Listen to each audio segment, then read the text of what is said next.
அஸ்ஸலாமு அலைக்கும் வரஹ்மத்துல்லாஹி வபரகாத்துஹு. இன்றைய காலகட்டங்களில் யுக முடிவு நாளுடைய அடையாளங்களை பார்த்துக்கிட்டு இருக்கோம். அப்போ அது பல வகையான அடையாளங்கள் நபி ஸல்லல்லாஹு அலைஹி வஸல்லம் அவர் சொல்லி காட்டுறாங்க.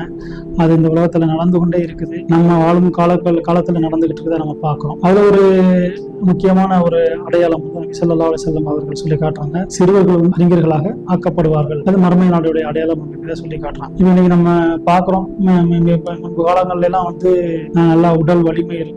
குழந்தை பிறந்துச்சுன்னா அந்த குழந்தை ஒரு காலகட்டத்துக்கு அப்புறம் தான் அது கொஞ்சம் மெச்சூரிட்டி ஆகும் சொல்லி இன்னைக்கு சின்ன வயதிலே அதிகமான முதிர்ச்சி அடையக்கூடிய, அதிகமான பேசக்கூடிய, அதிகமான சிந்திக்கக்கூடிய, அதிகமான அறிவாற்றலுடைய குழந்தைகளை நம்ம பார்க்கிறோம். அந்த குழந்தைகளை நம்ம இன்னைக்கு அறிஞர்களாகவும் நம்ம என்ன செய்யறோம் பார்க்கிறோம். அப்ப சிறுவர்கள் அறிஞர்களாக்கப்படுவது அப்படிங்கிறத நபி ஸல்லல்லாஹு அலைஹி வஸல்லம் அவர் சொல்லி காட்டுறாங்க. மறுமை நாளுடைய அடையாளம் என்பதை. ஆக மறுமை நாளுடைய அடையாளம் என்பது நம்முடைய வாழ்க்கையை இறைவனை நோக்கி, மறுமையை நோக்கி நல்ல அமல்கள் செய்து நல்ல பலன்களை பெறக்கூடிய ஒரு எச்சரிக்கையாக ஒரு விஷயங்கள் தான். அப்படிப்பட்ட விஷயங்கள் நடக்கும் பொழுது நம்முடைய ஈமானை அதிகப்படுத்தக்கூடிய பாக்கியத்தை அல்லாஹ் நமக்கு வழங்குவானாக. அஸ்ஸலாமு அலைக்கும் வரஹ்மத்துல்லாஹி.